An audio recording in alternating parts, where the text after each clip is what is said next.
మామ biker movie నుంచి back to back updates వచ్చాయి. ఒకటేమో రిలీజ్ డేట్ అండ్ ఇంకోటేమో రాజశేఖర్ గారి క్యారెక్టర్ కి సంబంధించిన గ్లిమ్స్ వచ్చింది. ఫస్ట్ రిలీజ్ డేట్ గురించి మాట్లాడుకుందాం. ఈ సినిమా ఇనీషియల్ గా December 6th 2025 లో రిలీజ్ అనుకున్నారు. బట్ కొన్ని టెక్నికల్ ఇష్యూస్ వల్ల సినిమా పోస్ట్ పోన్ అవడం జరిగింది. కానీ దీనికి సంబంధించిన లేటెస్ట్ రిలీజ్ డేట్ వచ్చింది.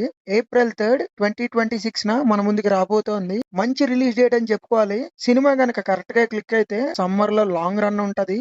అండ్ ఏప్రిల్ లో కూడా నాకు తెలిసినంత వరకు అంత నోటబుల్ బిగ్ ఫిలిమ్స్ అయితే లేవు. సో బైకర్ కి చాలా అడ్వాంటేజ్ ఉంటది.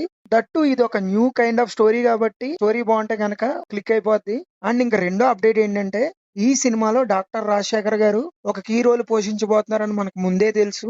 ఈ రోజు ఆ క్యారెక్టర్ కి సంబంధించిన ఒక అప్డేట్ వచ్చింది గ్లిమ్స్ రూపంలో.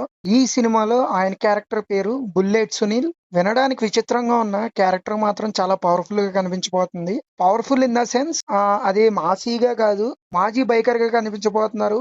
సర్వానంద్ కి రాజశేఖర్ గారి క్యారెక్టర్ కి ఏదో లింక్ ఉంటది. బట్ వాళ్ళిద్దరూ కలిసే మూమెంట్ ఏదైతే ఉంటదో అదే సినిమాకి టర్నింగ్ పాయింట్ అయ్యేలా డిజైన్ చేసుకున్నట్టు ఉన్నారు. ఆ ఒక్క పోర్షన్ సినిమాని హైలైట్ చేస్తది.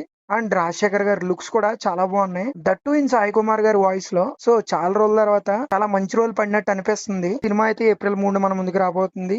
ఆల్రెడీ ఇయర్ స్టార్టింగ్ లో నారీ నారీ నడుమురారి సినిమాతో బ్లాక్ బస్టర్ కొట్టున్నాడు సర్వానంద్. ఇది కూడా బ్లాక్ బస్టర్ స్కోర్ చేయాలని కోరుకుంటూ all the best to team biker.